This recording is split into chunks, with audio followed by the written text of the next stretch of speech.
사랑하는 성도 여러분, 하나님의 은혜와 평강이 여러분과 함께 하시기를 축원합니다. 오늘 우리가 함께 묵상할 말씀은 고린도후서 4장 7절입니다. 우리가 이 보배를 질그릇에 가졌으니 이는 심히 큰 능력은 하나님께 있고 우리에게 있지 아니함을 알게 하려 함이라. 일본에는 긴찍이라는 아름다운 전통이 있습니다. 깨진 도자기를 금가루로 이어 붙이는 기술입니다. 놀라운 것은 그들이 깨진 부분을 숨기지 않고 오히려 금으로 강조한다는 것입니다. 그래서 수리된 그릇은 원래보다 더 아름답고 귀하게 됩니다. 세상은 우리에게 말합니다. 완벽해야 한다.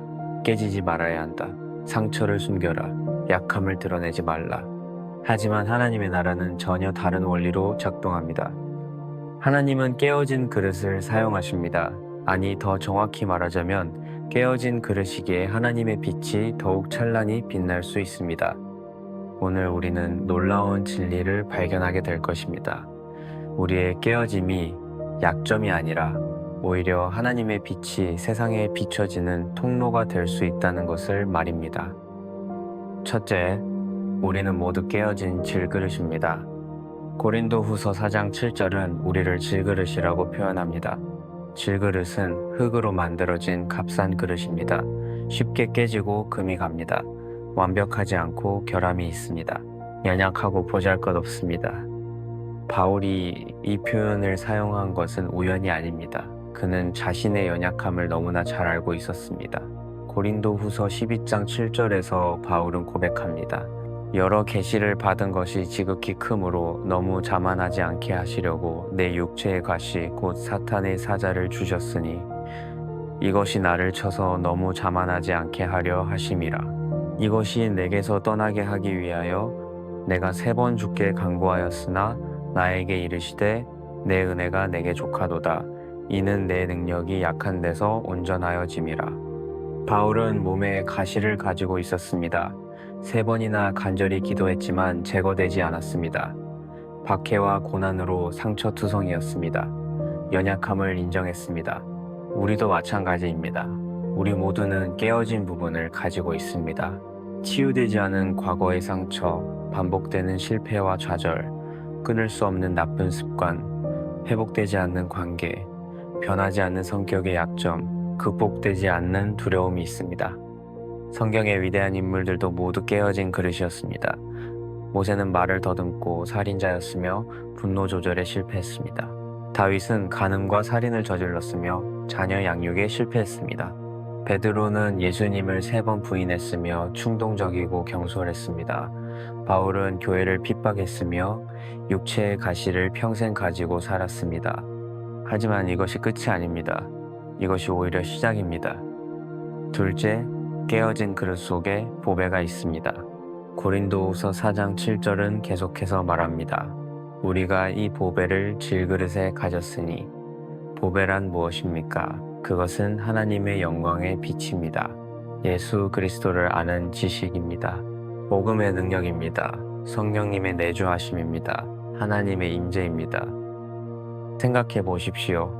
무한하신 하나님의 영광이 연약한 질그릇인 우리 안에 담겨 있습니다. 이것은 마치 보잘것없는 마구간에서 구세주가 탄생하신 것과 같습니다. 가난한 목수의 아들로 메시아가 오신 것과 같습니다. 십자가라는 저주의 도구가 구원의 상징이 된 것과 같습니다. 고린도전서 1장 27절에서 29절은 이렇게 선포합니다. 그러나 하나님께서 세상의 미련한 것들을 택하사 지혜 있는 자들을 부끄럽게 하려 하시고 세상의 약한 것들을 택하사 강한 것들을 부끄럽게 하려 하시며 하나님께서 세상의 천한 것들과 멸시받는 것들과 없는 것들을 택하사 있는 것들을 폐하려 하시나니 이는 아무 육체도 하나님 앞에서 자랑하지 못하게 하려 하심이라. 왜 하나님은 이렇게 하십니까? 이는 심히 큰 능력은 하나님께 있고 우리에게 있지 아니함을 알게 하려 함이라. 하나님은 의도적으로 연약한 그릇을 택하십니다. 그래야 영광이 하나님께 돌아가기 때문입니다. 셋째, 기드온의 항아리에서 배우는 교훈입니다. 사사기 7장의 이야기는 이 진리를 극적으로 보여줍니다. 이스라엘은 미디안의 압제 아래 있었습니다. 하나님은 기드온을 부르셨습니다. 기드온은 32,000명의 군사를 모았지만 하나님은 말씀하셨습니다. 너무 많다. 결국 300명만 남았습니다. 그리고 하나님은 기이한 전투 전략을 주셨습니다. 각 사람에게 나팔과 항아리를 주라. 항아리 속에 횃불을 넣으라. 적진을 에워싸고 항아리를 부수라. 사사기 7장 19절에서 20절은 기록합니다. 기드온과 그와 함께 한 100명이 이경초의 진영가에 이르러 파수병들을 교대한 때라 나팔을 불며 손에 가졌던 항아리를 부수니라. 세대가 나팔을 불며 항아리를 부수고 왼손에 횃불을 들고 오른손에 나팔을 들어 불며 외쳐 이르되 여호와와 기드온의 칼이여 하니. 이 이야기가 주는 영적 교훈은 명확합니다.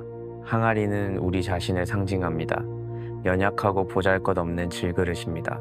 횃불은 하나님의 빛을 상징합니다. 우리 안에 있는 그리스도의 생명입니다. 항아리가 깨어질 때 빛이 비춰집니다. 우리가 깨어질 때 하나님의 영광이 나타납니다. 항아리가 온전할 때는 빛이 감춰져 있었습니다. 하지만 항아리가 부서지자 빛이 쏟아져 나왔고 적들은 혼란에 빠졌습니다. 300명이 10만 대군을 이겼습니다. 이것이 하나님의 방식입니다. 깨어질 때 빛이 나옵니다. 약할 때 강해집니다. 비울 때 채워집니다. 낮아질 때 높아집니다. 죽을 때 살아납니다. 넷째, 깨어짐이 가져오는 변화입니다. 우리가 깨어질 때 놀라운 일들이 일어납니다. 교만이 깨어집니다. 야고보서 4장 6절은 말합니다. 하나님은 교만한 자를 물리치시고 겸손한 자에게 은혜를 주시느니라. 깨어짐은 우리를 겸손하게 만듭니다. 우리가 더 이상 자신을 의지할 수 없을 때 비로소 하나님만 의지하게 됩니다. 자기 중심성이 깨어집니다. 온전한 항아리는 자기 안에 빛을 가두어둡니다. 하지만 깨어진 항아리는 빛을 흘러보냅니다. 예수님은 말씀하셨습니다. 요한복음 12장 24절 한 알의 밀이 땅에 떨어져 죽지 아니하면 한 알 그대로 있고 죽으면 많은 열매를 맺느니라. 하나님의 능력이 나타납니다. 고린도후서 12장 9절 내 은혜가 내게 족하도다. 이는 내 능력이 약한 데서 온전하여짐이라. 우리의 약함이 하나님의 능력이 나타나는 무대가 됩니다. 다른 이들을 치유하는 능력이 생깁니다. 고린도후서 1장 3절에서 4절 우리의 모든 환난 중에서 우리를 위로하사 우리로 하여금 하나님께 받는 위로로서 모든 환난 중에 있는 자들을 능히 위로하게 하시는 이시로다. 깨어진 그릇만이 다른 깨어진 그릇을 이해하고 위로할 수 있습니다. 사랑하는 성도 여러분, 오늘 당신은 자신의 어떤 깨어진 부분 때문에 부끄러워하고 계십니까? 과거의 실패와 상처, 변하지 않는 약점과 한계, 채워지지 않는 결핍과 공허함, 치유되지 않는 관계의 균열, 극복되지 않는 두려움과 불안 때문입니까? 오늘 하나님께서 당신에게 말씀하십니다. 내 깨어진 부분을 부끄러워하지 말라. 그것이 바로 내 빛이 비춰질 곳이다. 내 약함이 내 능력이 나타날 무대다. 네가 온전할 때가 아니라 깨어질 때 내 영광이 가장 밝게 빛난다. 이제 우리가 해야 할 일은 우리의 깨어짐을 인정하는 것입니다. 완벽한 척 하지 마십시오. 당신은 질그릇입니다. 그것이 정상입니다. 우리 안에 있는 보배를 기억하는 것입니다. 당신은 보잘것없는 질그릇일지 모르지만 그 안에 하나님의 영광이 담겨 있습니다. 하나님의 손에 우리 자신을 맡기는 것입니다. 토기장이이신 하나님께 당신을 맡기십시오. 그분이 당신을 아름다운 그릇으로 빚으실 것입니다. 깨어진 곳을 통해 빛을 비추는 것입니다. 당신의 상처와 약함을 숨기지 마십시오. 그것을 통해 하나님의 은혜를 간증하십시오. 서로의 깨어짐을 존중하고 사랑하는 것입니다. 우리는 모두 깨어진 그릇입니다. 서로를 정죄하지 말고 사랑으로 세워줍시다. 당신의 깨어진 부분은 불완전함의 표시가 아닙니다. 그것은 하나님의 은혜의 역사를 담은 영광의 흔적입니다. 당신이 깨어진 곳을 금으로 채우시는 하나님을 신뢰하십시오. 당신의 상처를 통해 하나님의 빛이 세상에 비춰지게 하십시오.